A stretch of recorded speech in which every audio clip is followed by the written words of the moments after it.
हिंद दोस्तों, आपका अपने YouTube चैनल PSW 8 पॉइंट में स्वागत है। आज मैं लेके आया आपके लिए एक नई वीडियो जो कि साइंस की है। 8th क्लास की वीडियो है ये। ओके, चैप्टर 5 पौधे एवं जंतुओं का संरक्षण। पौधे एवं जंतुओं का संरक्षण जो है, अगर हम देखें इस चैप्टर में तो हमारे को कई चीजें देखने मिलती है पौधों से संबंधित और प्राणी जात से संबंधित। तो शुरू करते हैं वीडियो को विदाउट टाइम वेस्ट। सबसे पहले जानते हैं वनोन्मूलन एवं इसके कारण क्या होते हैं। तो वनोन्मूलन किसे कहते हैं?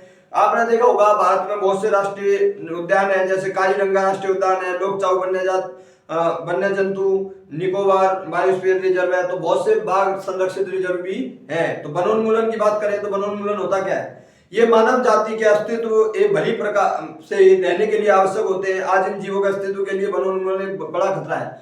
वनोन्मूलन का मतलब है डिफोरेस्टेशन के ज्यादा से ज्यादा वनों को काटा जा रहा है। वनों को जो है काटा जा रहा है ज्यादा से ज्यादा। वनोन्मूलन कहते हैं जो डिफोरेस्टेशन हो रहा है, बहुत ज्यादा मात्रा में वनों को काटा जा रहा है, इसे कहते हैं वनोन्मूलन। वनोन्मूलन का अर्थ है वनों को समाप्त करने पर प्राप्त भूमि का अन्य कार्यों में उपयोग करना। कि वनों को समाप्त करके धीरे धीरे वहां पर क्या फैक्ट्रियां लगाई जा रही है, कंपनियों के द्वारा कंपनियां स्थापित की जा रही है। अब ये उद्देश्य क्या होते हैं? कृषि के लिए भूमि प्राप्त करना, या फिर घरों एवं कारखानों का निर्माण करना, फर्नीचर बनाने के लिए लकड़ी को ईंधन के रूप में इस्तेमाल करना, फर्नीचर के तौर पर इस्तेमाल करते हैं। तो ये चीजें देखने मिलती है। दावानल और भीषण सूखा भी वनोन्मूलन के प्रमुख प्राकृतिक कारक हैं कुछ ऐसे। अगर हम बात करें वनोन्मूलन के परिणाम क्या होते हैं, तो आपको पता है कि वनोन्मूलन से होगा क्या?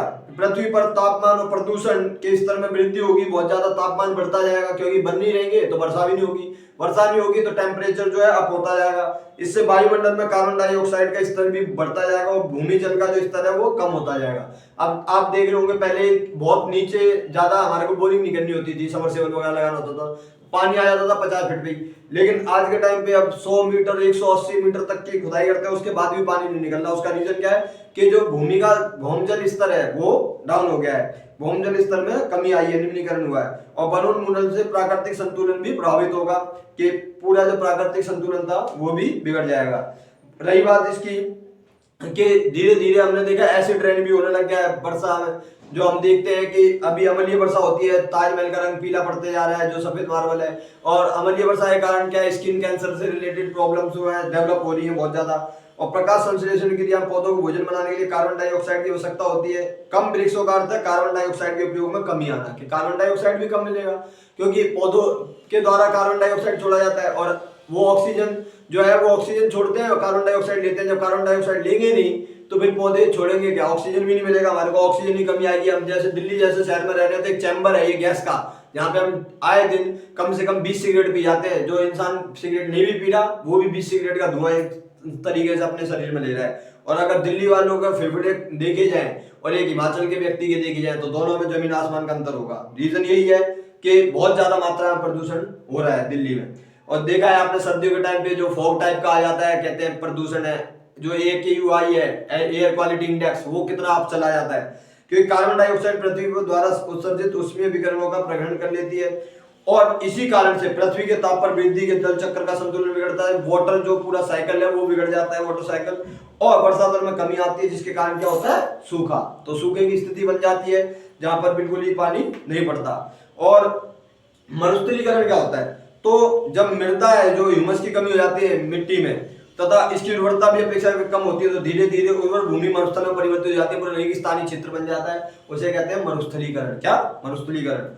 ओके, उसके बाद में अगर देखें वन एवं वन्य जीवों का संरक्षण किस तरीके कर सकते हैं हम, तो वन और वन्य जीवों का संरक्षण में सबसे पहले जाने हम कि वनों को बचाने के लिए क्या क्या कोशिशें की जा रही है। तो सरकार के द्वारा बहुत सी कोशिशें की जा रही है। प्रोफेसर अहमद का विश्वास है कि क्षेत्रीय जैव विविधता अनुटी, मतलब जो विविधता है हमारे यहाँ पे, जो डाइवर्सिटी देखने को मिलती है, वो एक दिन जो है लुप्त हो जाएगी अगर वनों का संरक्षण नहीं किया गया, वन्य जीवों का संरक्षण नहीं किया गया। तो अगर हम बात करें तो किस तरीके वनस्पति जात और प्राणी जात उनके आवास और संरक्षण हेतु हम देखते हैं वनस्पति जात अलग है, प्राणी जात अलग है। वन्य जीव जो होते हैं इसमें हमने 3 कैटेगरी रखी है: वन्य जीव अभयारण्य, राष्ट्रीय उद्यान और जैव मंडल आरक्षित क्षेत्र। अगर हम वन्य जीव अभयारण्य की बात करें, वह क्षेत्र होता है वन्य जीव अभयारण्य जहां जंतु एवं उनके आवास किसी प्रकार के विक्षोभ से सुरक्षित रहते हैं। तो कोई किसी प्रकार की परेशानी नहीं आती वन्य जीव अभ्यारण्य में। उसके बाद राष्ट्रीय उद्यान की बात करें, नेशनल पार्क है हमारे, वन्य जंतुओं के लिए आरक्षित क्षेत्र जहाँ स्वतंत्र रूप से वो घूम सकते हैं जानवर, सारे जो बड़े से बड़ा जानवर नॉर्मल घूमते हुए दिखाई देंगे आपको, वो होता है राष्ट्रीय उद्यान, नेशनल पार्क कहते हैं जिसे। जैव मंडल आरक्षित क्षेत्र कौन से?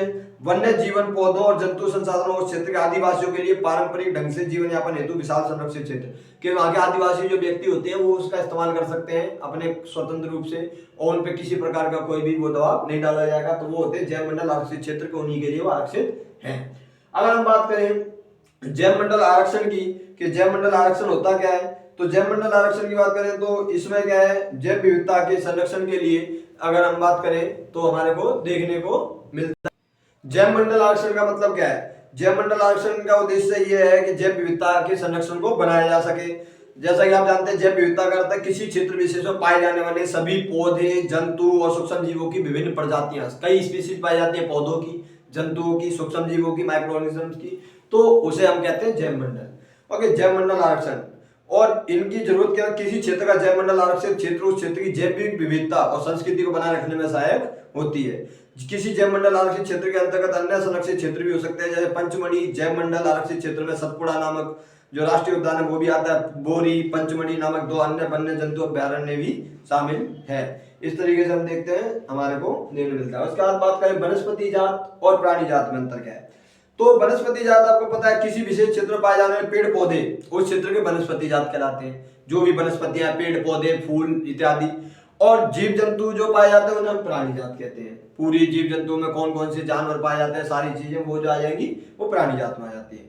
उसके बाद बात करें आगे कि विशेष क्षेत्रीय प्रजाति कौन सी होती है, जिन्हें विशेष क्षेत्रीय प्रजाति कहते हैं। पौधों और जंतुओं की वह स्पीशीज, वो प्रजातियां जो किसी विशेष क्षेत्र में ही पाई जाती है सिर्फ, उन्हें हम कहते हैं क्या, विशेष क्षेत्रीय स्पीशीज। ये किसी अन्य क्षेत्र में प्राकृतिक रूप से नहीं पाई जाती। किसी विशेष प्रकार का पौधा या जंतु किसी विशेष क्षेत्र में ही पाया जाएगा। जैसे अगर हम पंचमढ़ी की बात करें, जैव मंडल आरक्षित क्षेत्र में स्थित साल और जंगली आम जो है वो वहीं पे पाया जाता है और कहीं नहीं पाया जाएगा।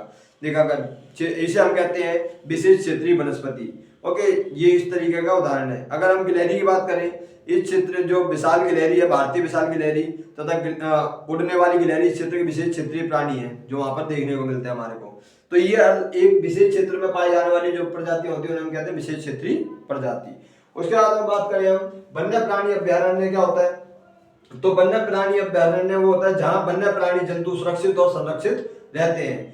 ओके, उन्हें कहते हैं वन्य जीव प्राणी अभ्यारण्य। उसके बाद राष्ट्रीय उद्यान की बात करें, अगर हम राष्ट्रीय उद्यान, तो राष्ट्रीय उद्यान में जिस एक तरह से हम देखें वो पूरा का पूरा जो वहाँ पे वनस्पति हो गई, जंतु हो गई, वो हमारे को देखने को मिलता है, और वहाँ पे खुले आम वो घूम रहे हैं जंतु। ये वनस्पति जात, प्राणी जात, दृश्य भूमि, ऐतिहासिक वस्तुओं का संरक्षण करना है, तो इसे कहते हैं राष्ट्रीय उद्यान। जैसे वहाँ पे चीते वगैरह नॉर्मल घूमते हुए दिखेंगे। राष्ट्रीय उद्यान भारत का प्रथम आरक्षित वन है। सर्वोत्तम किस्म की टीक इस वन में मिलती है, सतपुड़ा जो है राष्ट्रीय उद्यान वहां पर। अगर हम बात करें प्रोजेक्ट टाइगर की, प्रोजेक्ट टाइगर की शुरुआत की हुई थी बाघों को बचाने के लिए, टाइगर्स को बचाने के लिए सन 1973 में। कब? सन 1973 में इसकी शुरुआत हुई थी कैलाश सांखला के नेतृत्व में। ध्यान रखना, कैलाश सांखला 1973। ओके, 1973 में कैलाश सांखला के नेतृत्व में प्रोजेक्ट टाइगर की शुरुआत हुई थी टाइगर्स को बचाने के लिए। उस समय प्राइम मिनिस्टर हमारी इंदिरा गांधी थी। ओके, उसके बाद बात करें संकटापन्न जंतु किन्हें कहते हैं, जो संकट पूर्ण जंतु है, जो धीरे धीरे खत्म होते जा रहे हैं और उन्हें संरक्षण की जरूरत है। इसमें बहुत से जंतु आ जाते हैं जो विलुप्त होते जा रहे हैं धीरे धीरे, परंतु सतपुड़ा आरक्षित क्षेत्र में बाघों की संख्या में वृद्धि हो रही है। अगर हम बात करें शेर, हाथी, जंगली भैंसे, बारहसिंगा सतपुड़ा राष्ट्रीय उद्यान में पाए जाते हैं। वे जंतु जिनकी संख्या एक निर्धारित स्तर से कम होती जा रही है धीरे धीरे, उन्हें कहते हैं हम जो विलुप्त होते जा रहे हैं, संकटापन्न जंतु कहते हैं। इसमें बहुत सी जनजातियां आती हैं। अभी के टाइम पे जो है ये सींग वाले हाथी जो है वो गायब होते जा रहे हैं, और धीरे धीरे आपने देखा जाए दिल्ली से स्पैरो जो चिड़िया है वो गायब हो गई, बुलबुल। तो इस तरीके से हम देखते हैं वो संकटापन्न जंतुओं में आ जाते हैं। पारितंत्र की बात करें, पारितंत्र क्या होता है, किसी क्षेत्र के सभी पौधे, प्राणी, सूक्ष्म जीव, अजीव घटक जैसे जलवायु, भूमि, नदी, डेल्टा इत्यादि सब मिलकर क्या बनाते हैं, पारितंत्र का निर्माण करते हैं, इकोसिस्टम का। ओके, क्या क्या चीजें, पौधे, प्राणी, सूक्ष्म जीव और बाकी जो घटक है, जलवायु है, मिट्टी है, नदी है, डेल्टा, ये सारी चीजें। उसके बाद बात करें रेड डाटा बुक की, तो ये रेड डाटा बुक है 1863 में छापी थी रेड डाटा ग्रुप। इसमें जो भी विलुप्त प्रजातियां हैं वो उनके इसमें सूचीबद्ध कर रखा है, कौन कौन सी विलुप्त प्रजातियां धीरे धीरे जो प्रजातियां गायब होती जा रही हैं। उसके बाद बात करें लास्ट जो है प्रवास। तो आपने देखा होगा कुछ पक्षी ऐसे हैं एक मौसम में दूसरी जगह से उड़कर आ जाते हैं यहाँ पर, वो कहलाता है प्रवास। और यहाँ के पक्षी दूसरी जगह चले जाते हैं मौसम के अनुसार। अगर हम बात करें तो आपने देखा होगा साइबेरियन जो पक्षी होते हैं वो आ जाते हैं यहाँ पर, जब गर्मियों का मौसम होता है चले जाते हैं, और ठंड के मौसम में यहाँ पर आ जाते हैं कई बार। तो वो जो होता है वो उसे क्या कहते हैं, प्रवास कहते हैं, कि प्रवास करना। ओके, तो इस तरीके से हम देखते हैं पक्षियों के द्वारा भी प्रवास किया जाता है, एक जगह से दूसरी जगह जानवरों के द्वारा ही प्रवास किया जाता है। तो ये है इस चैप्टर में पौधे जंतुओं का संरक्षण में हमने ये जाना कि किस तरीके से प्रजातियां पाई जाती हैं पौधों की और प्राणियों की, सारी चीजों को इसमें हमने जाना।